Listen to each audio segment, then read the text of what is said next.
These mammoth bone fragments challenge one of the longest held beliefs in archaeology, the timing of the peopling of North America.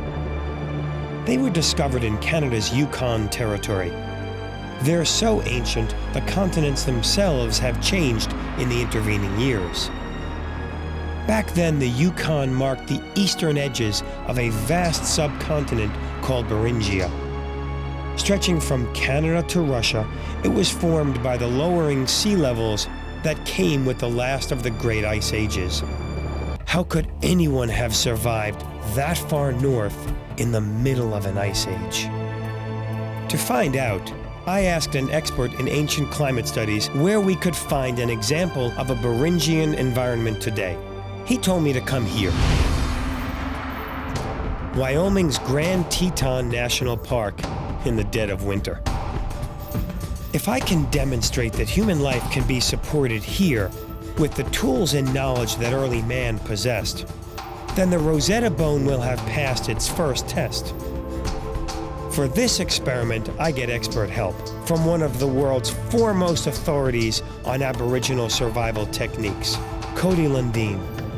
That bag on his hip? It's a primitive toolkit made up of cutting blades and fire-starting gear.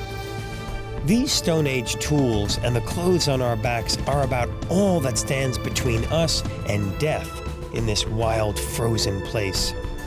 Cody, we've been trekking through some inhospitable environment. You're telling me that early Americans survived in this environment? You can easily die in this terrain. That's pretty obvious. Winter's a time of death. They did survive in this type of terrain, but it took a lot of this and a few resources to do it. So fire's a thing we gotta have. Okay, we gotta have fire, we gotta have shelter, we have to have water. We need protein, blood, fat, meat. That's what we need to get by out here. We're in the Tetons. This is big bear country. So not only are we looking for things to eat, we're trying to not be eaten. There is no guarantee that we're gonna make it.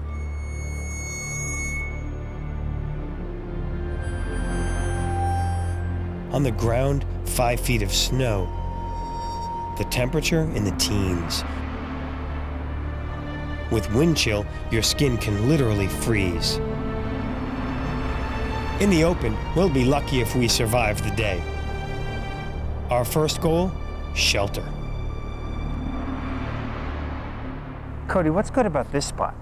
What's good about this spot is we have a natural tree layer. Okay, that's protection against the wind. We don't have to do anything, it's already there. Plenty of snow and ample open area that when we do get a fire, we're not going to take out the forest with us.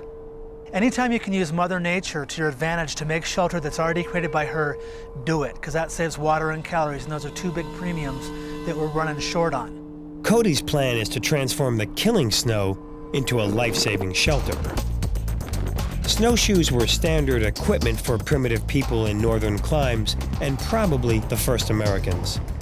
We put ours to work. Let's take these snowshoes off and start moving some snow.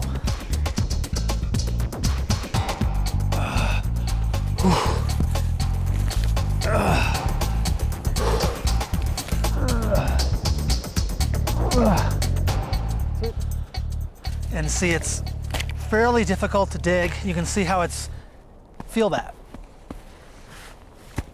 That's solid. It's pretty hard wall, so yeah. I'd say we're good to go. Let me get us started. We're gonna tunnel down because cold air sinks, and then we'll move our way in, and then we'll move our way up.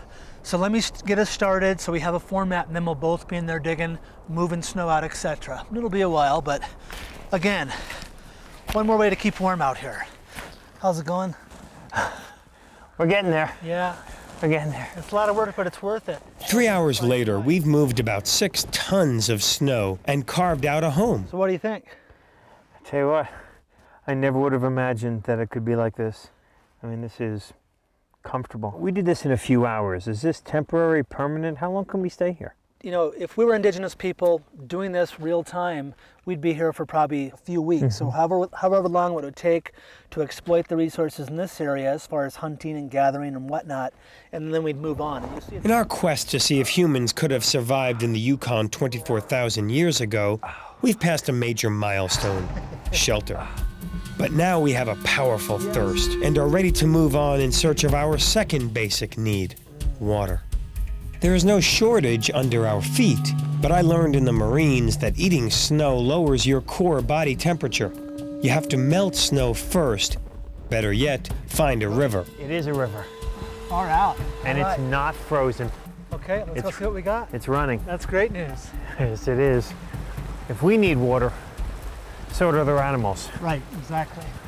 So this is a highway for megafauna that we can eat and that can eat us too, especially when you fall in the snow.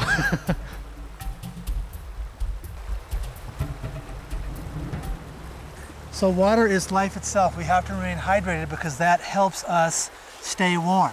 You can see this big crag break here, so just hold on. Yeah. We'll fill this up as best we can with life-giving stuff. Oh, excellent. Okie doke. Pull me up. Awesome. Okay, let's go. Of our basic needs, only food and fire remain. We've been burning calories at a furious rate. For our experiment and survival, finding food is make or break.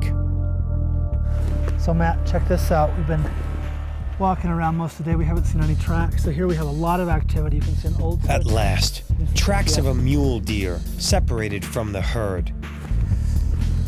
Archaeologists tell us that early Americans hunted and scavenged and ate animals that had died from wounds or exposure.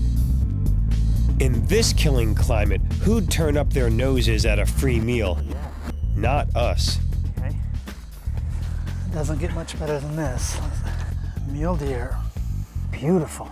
Any idea how long it's been dead? Well, you can look at the eyes. One, they're still in the body. The ravens haven't got to them yet, and they don't have a glaze over them. So it hasn't been dead but more than a few hours. Still got some nice limberness to it. It doesn't stink. Foot. That thing in Cody's hand? That's good. A tool so old it predates You man. can see how sharp that blade is. We've already opened it up just with this piece of basalt here. Now, Cody, you're telling me we are going to butcher this deer with that piece of rock. Yeah. This is exactly the way early American would have done this. Yep. You swear this is going to smell better when we eat it, right? I hope so, right?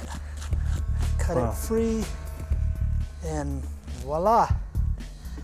This is life itself for all indigenous peoples. You know? And right here in your hands, we have food, we have meat, we have bone for tools, Exactly. we have fur for clothing. Sinew. We got sinew for Cordage. So this is like a portable toolkit that you can eat. You just throw it over your shoulders and head over the hills, and here we go. One more day of life, yet we're losing light. As the sun races for the horizon, just one more task lies ahead in our quest to learn if early humans could have survived in this environment. Without fire, we won't survive the night. And most of the burnable wood is buried in snow. This nice big cottonwood tree, and this bark we can use later on to make fire. So basically, Cody, I look at this and I see a tree. You look at this and you see something completely different. I see fire. To keep warm, to cook food, whatever we need. Indigenous peoples died without fire. We had some tinder, but need real fuel real fast. Awesome, dry wood. We'll see how this works. This is a marcasite crystal, and this takes a little bit of doing, so just bear with me. Once again, Cody uses the oldest known tools for the task. One of those. Quartz rock to strike a spark, dry fungus to keep it alive. In no time, he turns a spark into a blaze.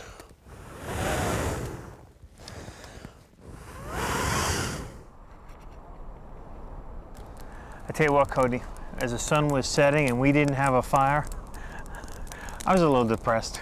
Yeah, this is a huge psychological edge, not just a physical one. So survival's all over the world. You know, when you can master one of the four sacred elements, it's a big deal. So survival is 90% psychology anyway. Shelter, water, food, and fire. Satisfying our basic needs has been a close race, but we've won it. So, Matt, do you think indigenous people could have survived out here? Well, from what I've learned from you, Cody, smart ones. Only the smart ones. For me, a big question is settled. 24,000 years ago, living in the Arctic wasn't easy, but it wasn't impossible either.